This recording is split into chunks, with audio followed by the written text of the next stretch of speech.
One of the best ways you can support the Bridgeton Beacon is to go to the Bridgeton Beacon YouTube channel and hit subscribe. When you hit subscribe, we're going to need you to also click the little bell icon so that you actually get alerts when we post new episodes. But this is a great way for you to support the Bridgeton Beacon in lieu of an actual donation or monetary support.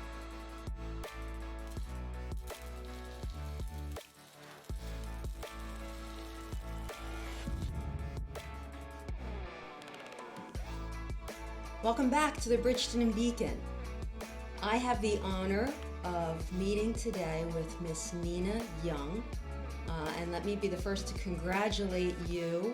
You are one of the award recipients from the Bridgeton Area Chamber of Commerce 2024 Heroes Award, and Miss Young is receiving a Community Hero Award, which from the looks of all the things that you have done is a well-deserved honor. So let me be the first to congratulate you. Thank you very much. I appreciate that. And I'm just going to ask you to keep your voice up so we can get the audio and hear you. So I'm just going to jump right in. You kind of reinvented yourself from the looks of it. And I don't want to put words in your mouth, but you correct me if I'm wrong. After 30 years in advertising. 30 years in advertising, correct. You went back to school. I went back to school for early childhood education. I stayed home for a year after 2009 when the stock market crashed. Was bored out of my mind and decided I was going to go to Cumberland County, which is now Rowan, to get a degree in early childhood education. That is fantastic. What led you to make that decision? And again, I'm just going to ask you to kind of try to keep your voice up for me. Okay. Well, when I was young, I loved working with kids, period. I loved to create things with kids, help people in daycares and things like that when I was in school. And I just had a passion for making sure that kids were aware of things that were going on around them, how they can create things that didn't cost a lot of money. And that gave me the opportunity to jump into a new venue, and that would be to be a teacher. And I always like speaking with people about their paths. And while you were in college, after you'd gone back, you ended up working with a certain pastor. And from the looks of it, that led to the trajectory that basically led you here. Can you tell us about that? Yes, while I was in school, I had an opportunity to work at in Millville at Bethel with Pastor Wilkins, and he had an opening for a teacher's aide, and I was able to get a position there and go to school at the same time. So that helped me financially as far as the incidentals I needed for school, and also gave me the opportunity to work alongside of teachers and working in a daycare with young children. And while you were there, you met with Fran Sykes. Is that where you met Fran? Fran Sykes. She gave me the opportunity to make a difference in Millville by offering families a way out of the system in which we would go out and offer programs. The roadblocks that keep a lot of young females and males from moving forward is their kids' cost of schooling and so forth. They do not have the funding for a lot of things that would help them further their education and that and so forth. So we would identify families that had small children, partner with the daycares within the Cumberland area, whether it was Millville, Bridgeton, Vineland, we would pay for their kids to go to be placed in daycare. Pascal Sykes would pay for that daycare. And this gave the family the opportunity to use the funding that they had for that to whatever their education level was that they wanted to improve on, or even if it was for getting employment. Okay. So, now, was this when you were with Bethel? That's when I was with Bethel. Okay. Are you from Millville originally, or are you I'm from Philadelphia. From Philadelphia, Philly girl. Okay. Yes. What led you down here? Well, travel, Life in general. Yeah. I was born and raised in Philadelphia. I had a son that was born with sickle cell anemia, and they said he wouldn't live past 4. But through the grace of God, he made it to 17. And when he passed, I wanted to change. I wanted to change my whole way of life.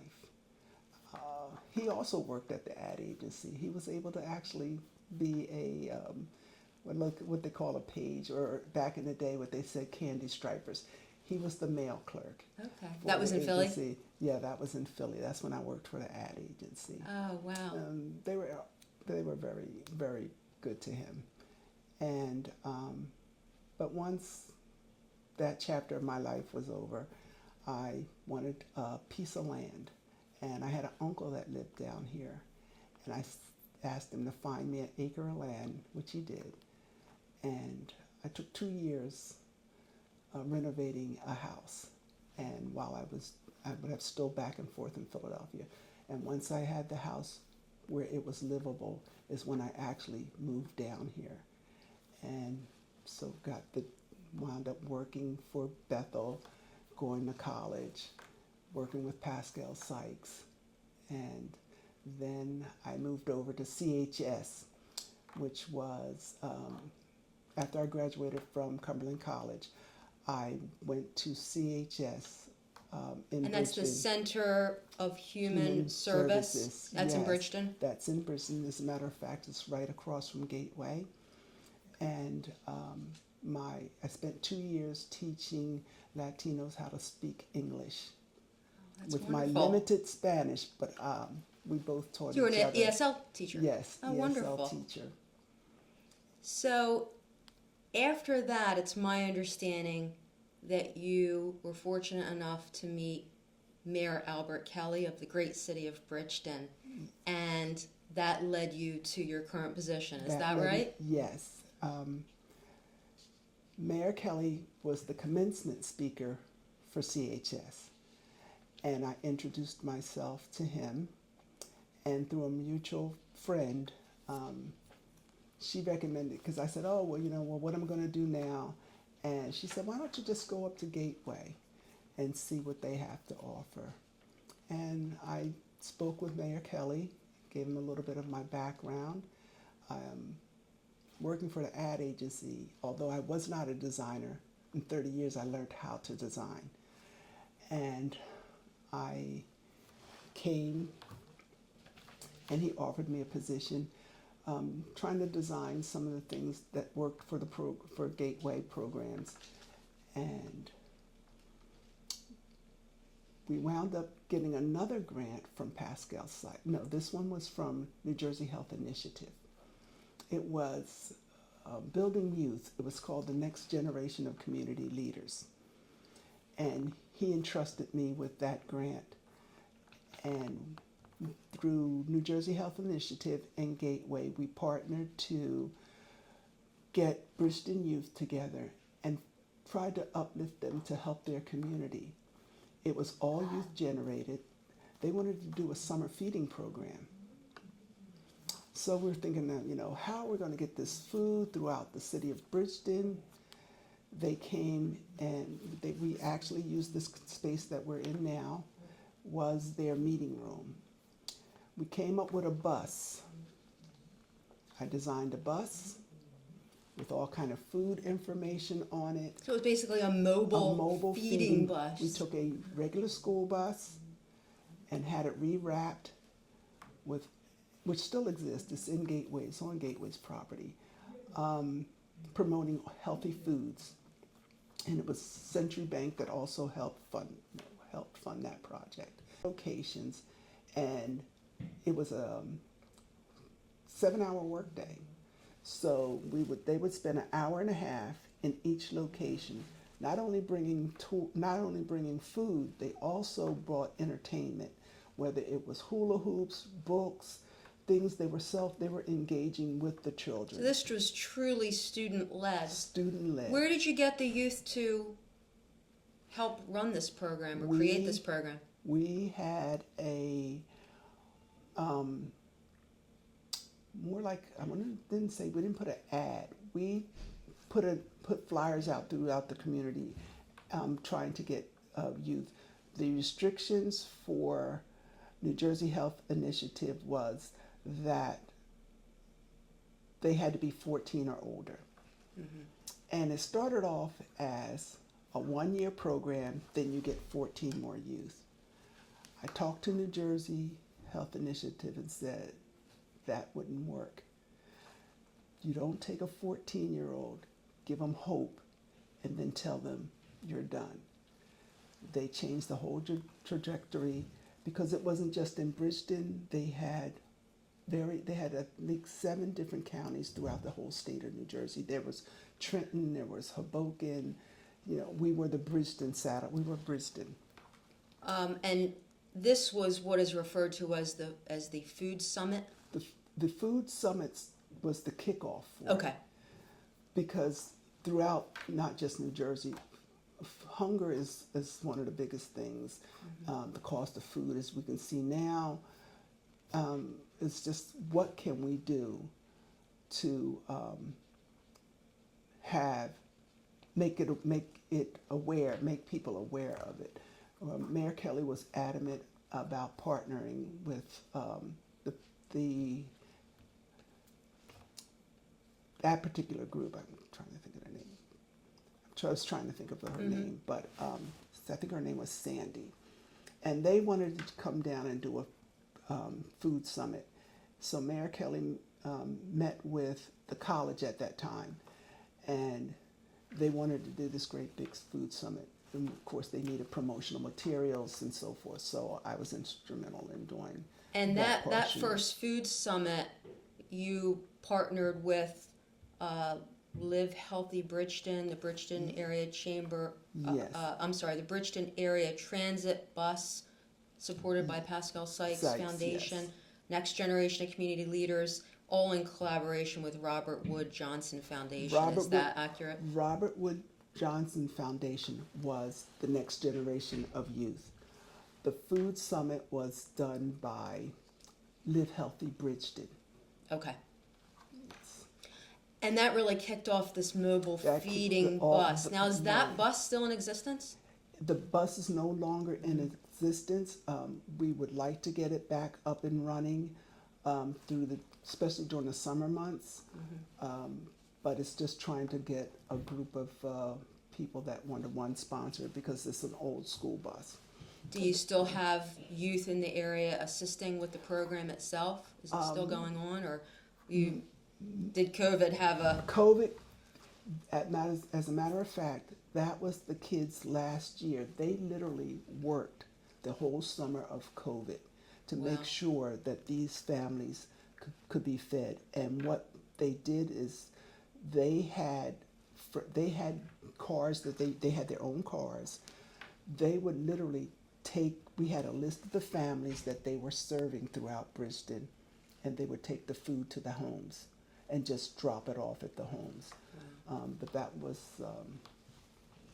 was a hard time for them getting around during that time period. But Bridgeton had some satellites. Our location here at Gateway was a satellite in our Marina Center, where the kids would package the food. The state had people coming in, or school districts had people coming in with a lot of foods, and they allocated a certain amount for the kids to take to their families, because they had a list of families that they would feed, and they would package it all up and drive it to that location. And then at that point, we also included seniors going to senior high rises. we would go, we would pick one senior high-rise that was in the south side of Bridgeton, one on the east side, and we would drop off enough It's hard food, for the elderly to get out. get out. Right. And they were afraid to come out. So we would take food and just drop it off. We wouldn't go to the doors or anything, but we would partner with the person who ran the facility and drop it off at their community center. So these were groceries, they weren't prepared meals? No, prepared. They were prepared meals. They were also Wow. prepared meals. Who did the cooking? And Different folks? different people would donate food, whether it was McDonald's, because people weren't coming out to use the food. So they would give us the food. We would go to the school, and the school district also partnered because we were also feeding kids. I see. And so we would package up food. We knew how many people were in the household. We would give them, if we did it on a Friday, we would give them enough food for the weekend. This way they didn't have to come out. I can't think of any better thing to do than feed the poor, feed the hungry. Yes. And that's how we came up with Code Blue. So let's transition into Code Blue, because Code Blue is another major project that you were instrumental in developing and maintaining. So tell me about Code Blue. Code Blue was developed by Mayor Kelly and Pastor Rob from Bethany Grace, and along with City Council and so forth. I came in on the second year of it. We had, at that time, pre-COVID, I was the coordinator between 4 churches, the Department of Health and Management. They provided us with the cots and all the things. These were warming, or are These warming are centers. centers, right. We have to be called warming centers. Shelters are government regulated. Warming centers can be a little bit more laxed because all your servicing is from 6 at night to 6 in the morning. Getting people through those Just bitterly getting cold cold, evenings. yes. Is there a certain temperature? 32 called by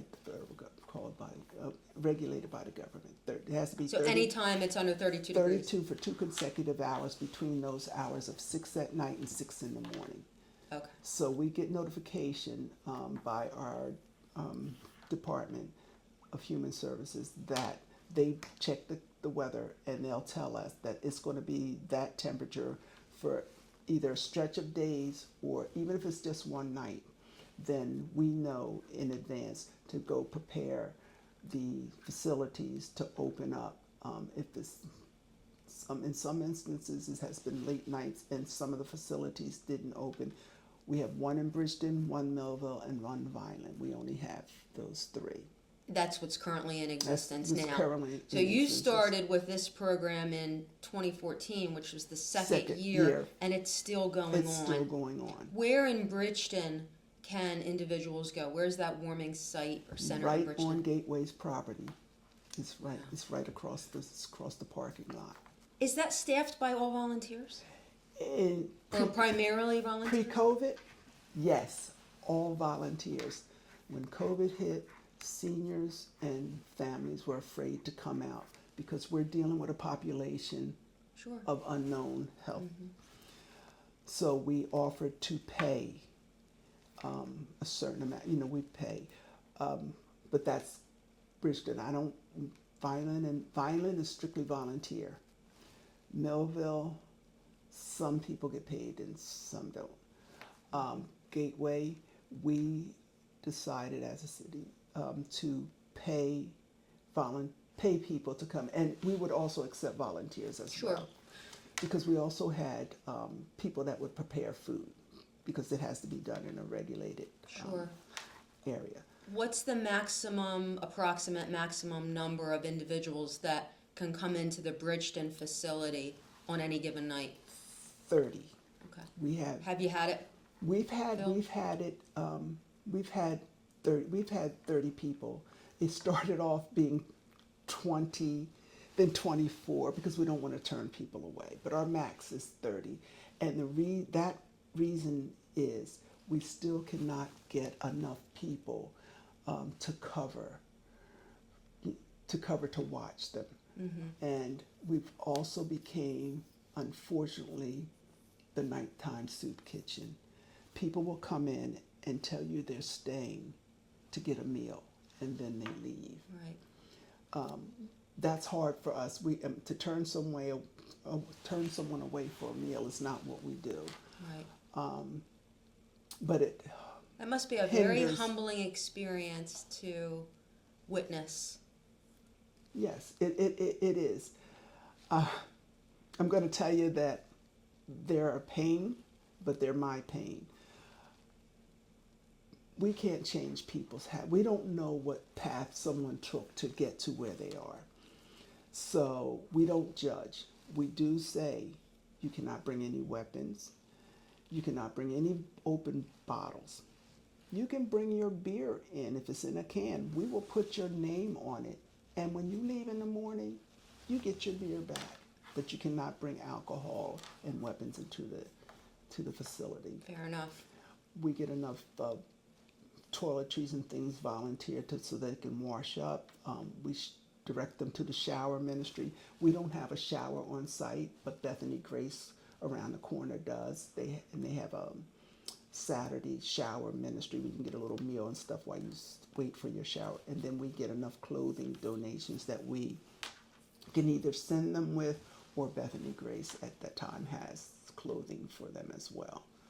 Wow. And the community donates a lot of scarves, hats, gloves. You know, as soon as they find out we're open, we get enough support from the community that will help us as far as those sort of things are concerned. Village of Hope. Tell me about that. Village of Hope started off as a program where we tried to house the homeless. And these were individuals that had been released from incarceration. Is this somewhat of a reentry type of program, or am I mistaken about that? It started off to house the homeless. And unfortunately, trying to identify just 6 people and so forth and try to figure out where they are wasn't working out in the time frame. So we partnered with Kentuck, who had a reentry program. Mm-hmm. And they said, because Gateway had already purchased the homes. Right, where are they located? They are located over on Industrial Boulevard in Bridgeton near Kentuck. Yes, okay. If you wanted to see it, I could take you over. But it turned out, I did the design for the layout of how we wanted to see it. Kentuck loved the layout. And the company Pallet Homes came in, and within a day they put them all together. The houses were built for 4 people. We weren't going to put 4 people in these little tiny structures. And it's fenced in, but it's not fenced in to keep them from coming out. It's fenced in to keep people from coming in and treating them as if they're like little guinea pigs or something. But it's been successful so far. We've had 19 people coming in, and some of them have reconnected with families. The last gentleman that left, he was able to get himself an apartment. He found 2 kittens. He was an introvert. Found a kitten that was on the property. Took care of it, would take his little money. He did find that he had a job working at one of the fast food restaurants in Bridgeton. And he fostered that kitten, and when he left, he took his kitten with him. And it's like you started a family there. Yeah, you know. So they're meant to be temporary situations. They're temporary. They max out at 6 months. This is where they can go. So it's a stepping stone. It's a stepping stone to your next step in your life. If there's a unit that's open for another person to come in, you're not forced out. But but we have to only keep 6 people in. So if you came in and we need your unit, then we go through all the process. We partner with Drug and Alcohol. They provide us with job listing through all of South Jersey, and every Monday that's shipped to them, so they can go through that. They get all of the same resources get the resources that Kentuck provides. They also get resources that Gateway provides as far as housing. So while they're in there, they can come to Gateway and start preparing for trying to find an apartment, or if some of them stay in Bridgeton, some of them leave. But it helps them get their life and figure out what they want to do. You're really serving them by giving them skills Yes. to move on, as opposed to just a handout. Yes. And we also wound up giving them, which they love, electric bikes. They also used the GBAT bus, which stops. We made that a stop right in front. So they can come out if they had a job at Walmart. They can come get that free bus and take that free bus to Walmart. Transportation issue is a huge issue. I just heard some of our legislators speak at a breakfast a couple weeks ago, and the conversation went on to the topic of transportation, and that is a true need. So that is a creative, innovative way to fill that need, so that these folks can get to where they want to be, which is a job. And the way, when Mayor Kelly partnered with Fran Sykes from Pascal Sykes, we mapped out a plan where those buses connect with other buses that they fund.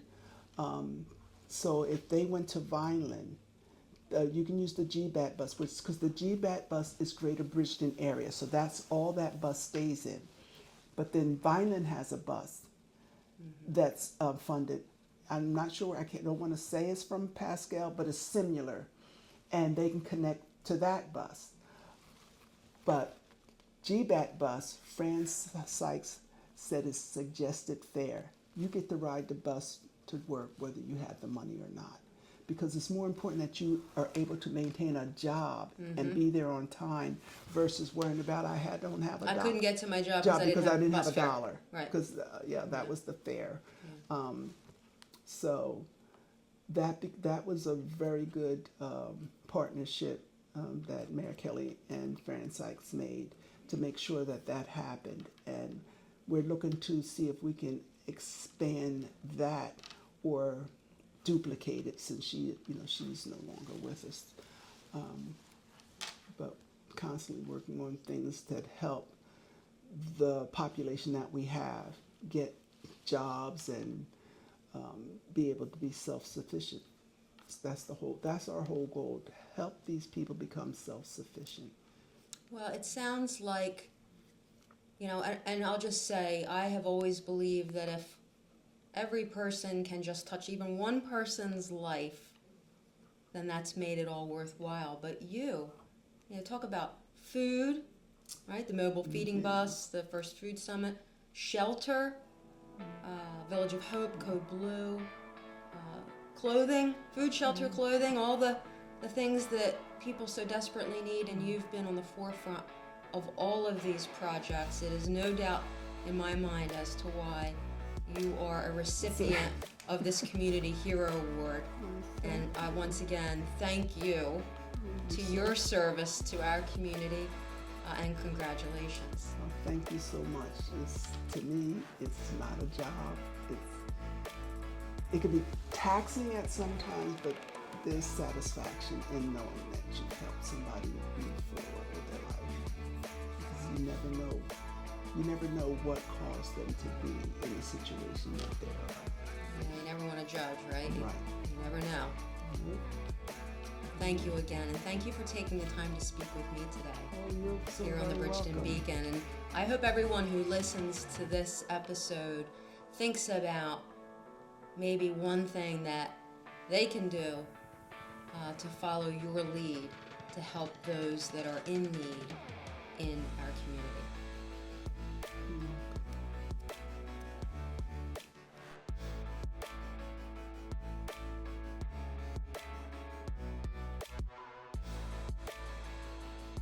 One of the best ways you can support the Bridgeton Beacon is to go to the Bridgeton Beacon YouTube channel and hit subscribe.